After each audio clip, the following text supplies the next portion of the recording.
जब पूरे ब्रह्मांड में किसी का कोई अस्तित्व नहीं, तब परम शक्ति पार ब्रह्म एक व्यक्त ऊर्जा के रूप में आकार लेने लगे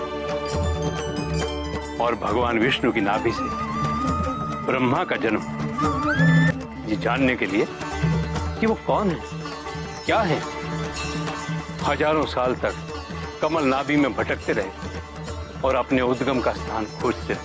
ब्रह्मा और विष्णु का जन्म हो चुका था, दोनों एक दूसरे से आबद्ध थे और अनजान भी।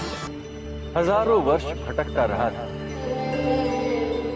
अकेले, स्वयं के अतिरिक्त किसी दूसरे को खोजता रहा था।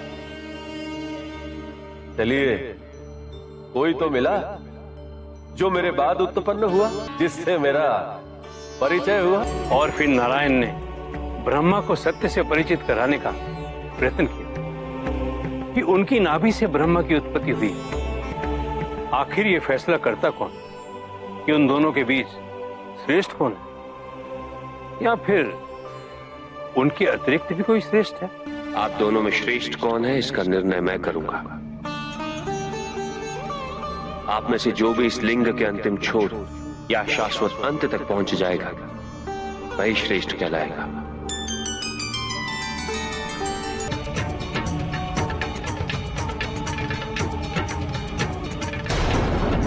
कई हजारों साल तक वो दोनों उस अग्निलिंग का शाश्वत अंत खोजते रहे, परंतु अंत पा नहीं सके। इसका कोई अंत नहीं, ये अनंत ज्ञान की तरह है।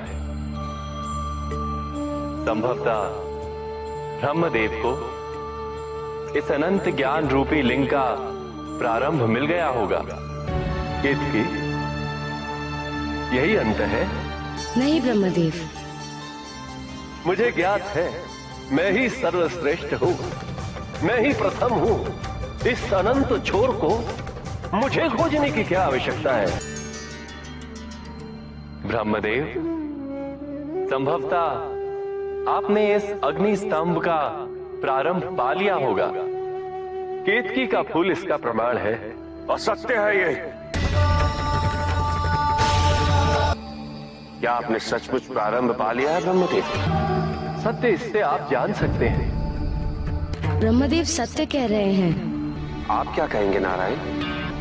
जो अनंत है, जिसका कोई अंत नहीं, उसे कोई कैसे नाप सकता है? ये अग्नि स्तंभ तो ज्ञान की भांति है, जिसका ना कोई अंत है और ना ही प्रारंभ। ब्रह्मदेव, आप दोनों का जन्म इसी अग्निस्तंभ से हुआ है, इसी ऊर्जा से, मुझसे हुआ है। सब कुछ जान लेने की धारणा ही तो अहंकार है।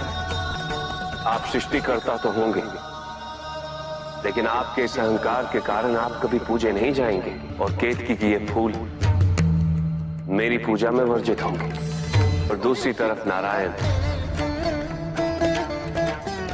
जो आपकी बनाई सृष्टि का पालन करेंगे, हर रूप, हर अवतार में पूजनीय होंगे।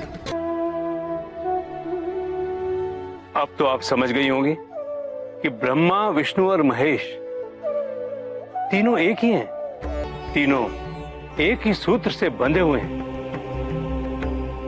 और इन तीनों का इस सृष्टि में महत्व और आवश्यकता एक समान।